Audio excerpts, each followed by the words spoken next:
what can be said about the remake of The Lion King that hasn't been said already. Maybe the same thing that can be said about most of the other remakes, but people saw in this one a lot more for some reason? Okay, I guess we can talk about that. Why did so many people suddenly notice in this one the pointlessness, the lack of expression, the absolute empty void of Disney remakes in this one as opposed to the others? Well, look at it! It's like watching a slightly off National Geographic episode, except I know it's gonna sound weird, but there's even less expression. How is that possible? This is a work of fiction, it's animation, it's designed to be that way so you can give them more expression. Yet you can just watch an episode of National Geographic and be like, wow, that lion really has a lot going on in its head, and here, nothing, absolutely nothing. Even when they tell you what they're feeling, it's like they're feeling nothing. The story, do I even need to tell you? It's literally the exact same thing. If you've seen The Lion King, you've seen The Lion King. Or Kimba for that matter, but everybody's made that joke, including me. The young lion prince Simba is born at the top of the circle of life. Everybody is happy about this except his uncle Scar. He does everything he can with the help of the hyenas to kill little Simba and his father Mufasa. Voiced again by James Earl Jones, only this time very clearly needing a nap. Or questioning why the hell he has to say these lines again when he got it right so well the first time. Did he do it wrong? I guess he'll try it another way. Oh, that wasn't better. Oh well, print. I'll try not to give away too much of the story, you know, inside out, but through a series of unfortunate events, Simba is banished, leaving the throne and coming across two outcasts, Timon and Pumbaa, who I will admit are the only good things about this movie. They are legitimately funny, where I didn't really find the original that funny, and yeah, they got a laugh. I'll give them credit, they got a laugh. But Simba's girlfriend Nala, who's given a much bigger role of seeing her escape and given half a song over music that was honestly better in the original. Again, girl power, I guess. Runs away and tells him that Scar has ruined everything, and of course, only he can take the throne. Will he defeat Scar? And did you see the first movie? Then you already know. You already know. It is literally a shot-for-shot remake. It's like the Gus Van Sant Psycho remake. Remember how great that did? Of course you didn't. Nobody remembers it. Like, nobody's going to remember this.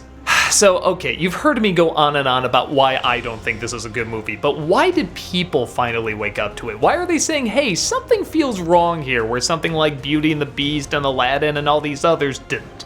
Well, for one, those other movies, for all their faults, did actually have people in it. It wasn't animated. That is to say, I love animated films. Clearly, I like the original animated movies compared to all these live-action remakes. But if you're gonna remake it and do something different and have it be live-action, have it actually be live-action. This is just another form of animation, trying to match animation. At least with live action, it's trying to match animation, but it's real people. So that's a little different at least. Not much, but it's a little different. This is literally the exact same thing, shot for shot, minus the freshness and the emotion. Yeah, in a huge miscalculation, these things look so much like real animals that they don't have any expression. So you feel nothing from them when they talk. They just have these blank stares. And like I said, if you watch National Geographic, there is more expression to these animals. But something about the way they do this just doesn't feel right. Sometimes they look legitimately convincing, like Jungle Book convincing. I'm like, wow, that's actually really impressive. But half the time they just kind of look weird and they move odd, and it's just the right amount of off. You're always aware you're looking at something that's CG, even though it's trying so hard to convince you it's real animals. But it's talking animals with no expression, so it's just not gonna work. This is also the Disney remake that easily has the least amount of changes in it. I know I say that about every single Disney remake because, well, they just keep adding less and less. What a weird contradiction. They keep adding less and less, but this one did the most. People literally make YouTube videos showing side by side the exact same shots. Hell, the marketing did that. Like, look, we're not coming up with anything fresh or new. Isn't that great? And people finally said that's enough. I think that's the big irony to all this. I'm actually not against live-action Disney remakes, as long as they're done with films that can be improved on or can be given a different point of view or angle. Do something like Black Cauldron or Atlantis, something that can be improved on, has a good concept, but can be made even better. Hell, maybe even better in live action. You can really have fun with this. But as of now, the more I talk to people, the more they say, yeah, something just didn't feel right about Lion King. It felt empty, it felt shallow, it felt like a betrayal of one of the biggest stories a lot of people grew up with. And that is because it is the one where they tried the least, even though in some ways they tried the hardest. I mean, look at that technology, it's really impressive. I mean, just look at these landscapes. This is supposed to be Africa, gorgeous, beautiful Africa, and it just looks as lifeless as, well, all the characters in it.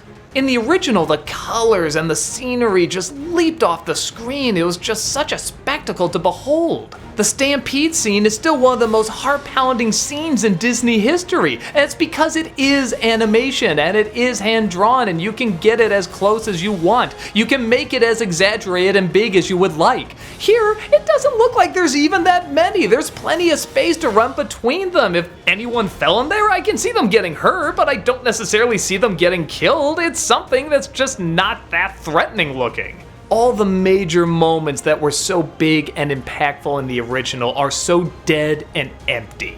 So yeah, I've talked about this movie a lot, and I know you've heard about it a lot, and chances are you saw it and you probably agree. I haven't really seen that many people that like this one.